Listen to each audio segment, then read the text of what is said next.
The kind of laugh that slithers through a crowd knot, the good kind, not joyful or warm, but the sharp, whispered kind, born of ignorance and arrogance. A room full of people dressed in rented grace and shallow charm, sipping wine too expensive for their taste buds, and judging anything that didn't look like them. She walked in poised, confident, radiant.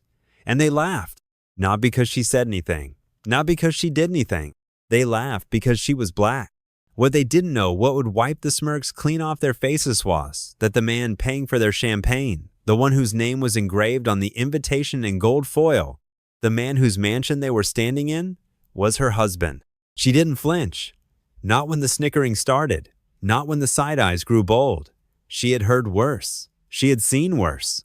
But still, it stung the way a paper cut does, invisible until the blood shows.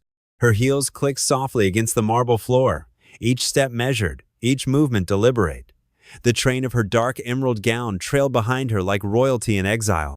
Around her, conversations faltered just enough to register disapproval without confrontation. Eyes flicked to her, then away, unsure whether to sneer or stay silent. No one greeted her. No one offered a glass. No one asked her name. In the corner, a woman with frosted blonde hair leaned toward her husband, lips barely moving, but the malice was loud.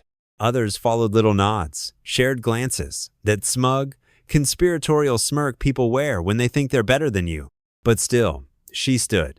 She stood like the marble columns that held the house upright, unshaken, rooted. There was history behind her eyes, struggle in her posture, power in her silence. And upstairs, behind a closed door, the host adjusted his tie. He had been watching the security feed, watching them, watching her. Downstairs, laughter rippled again. A man near the piano made a joke too loud and too cruel. And for a second, just a second, she almost smiled. She moved toward the grand mirror by the staircase, adjusting an earring with the grace of someone born into classer, someone who learned to wear it better than those who were. Behind her, the party swelled with artificial warmth, glass clinks, high-pitched chuckles, and the occasional name drop meant to impress no one in particular. No one dared approach her. They didn't need to. Their distance was the message. Somewhere near the fireplace, an older man in a velvet blazer muttered something under his breath. A few laughed, not too loudly, never loud enough to draw attention. Cowards always keep their cruelty quiet. She caught her own gaze in the mirror. She did not look away. The art on the walls originals, some worth more than the guests home-shung silent and neutral. They had seen this before. This exact kind of party. This exact kind of hatred. It was just dressed differently now. And then, subtle as a shifting wind, the atmosphere changed. It began with a footstep, just one, heavy, unhurried, echoing down the marble staircase with the weight of ownership. He didn't descend quickly. He didn't need to. Time bent for him. Conversation began to fade. The pianist's hands paused mid-chord. Wine glasses lingered at lips but were not sipped. Eyes turned, one by one, to the man in the tailored black tuxedo, crisp white shirt, and a calm expression carved from quiet authority. He didn't look around. He didn't smile. He only looked at her. And she, finally, smiled back. He reached the final step and paused not for effect, but as if weighing the moment itself. His eyes scanned the room now, not rushed, not dramatic, just long enough to land on the right people, the ones who had laughed the loudest, the ones who now looked suddenly smaller in their designer suits and borrowed arrogance. He walked past them without a word. A hostess, finally recognizing his presence, stepped forward with a nervous smile and an awkward curtsy as if she wasn't sure if he was a guest or a god. He didn't acknowledge her. Instead, his eyes were fixed on one thing, her. She hadn't moved since he came down, but the air around her had. The sneers had wilted into awkward silence. The judgment now curdled into confusion, even fear. He reached her and extended a hand not to shake, but to hold. Not as an introduction, but a reminder. And she took it, with the quiet power of someone who didn't need to be rescued but appreciated the gesture.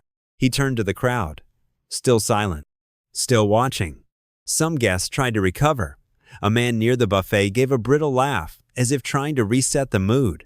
Another whispered something to his wife, too softly to be heard, but the way her eyes widened told the rest.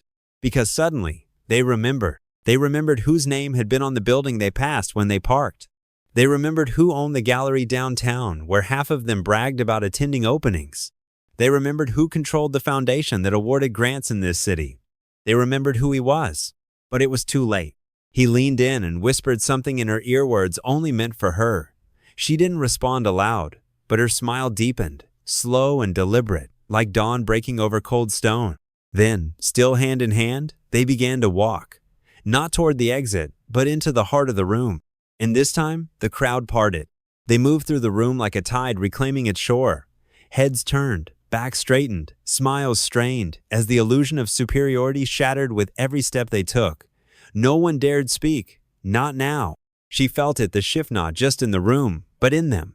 The eyes that once skimmed over her were now forced to see. Not as an accessory, not as a curiosity, but as the woman who stood at the center of the storm and never flinched. By the grand piano, the man who'd made the joke earlier averted his gaze. He fiddled with his cufflinks as if they could explain away his cowardice. She passed him without a glance. At the bar, a woman in silver sequins gave a stiff nod, the kind born from guilt masquerading as grace. She, too, received nothing. The couple stopped near the center of the room beneath a chandelier older than the city itself, casting fractured light like shattered apologies. He released her hand, gently, and stepped aside, letting the moment belong to her. She didn't speak. She didn't have to. She simply stood there, tall and sure, in a room that had tried to shrink her. And then, slowly, she reached for a glass of champagne from the tray of a stunned server, lifted it with elegant precision, and raised it not to the crowd, not to the man beside her, but to herself. She drank. One sip. That was enough. A beat of silence followed, long and full. Then, like a curtain slowly drawing back, murmurs resumed. Conversations restarted, but quieter now, gentler. Something had shifted, not loudly, not explosively, but permanently. They didn't leave the party. They stayed. They let the night continue, let the room wrestle with what it had seen, let the host become hosts again, not just of a party, but of a lesson unspoken. And when they walked out hours later together, hands still brushing, they left nothing behind but a silence that would echo far longer than the music.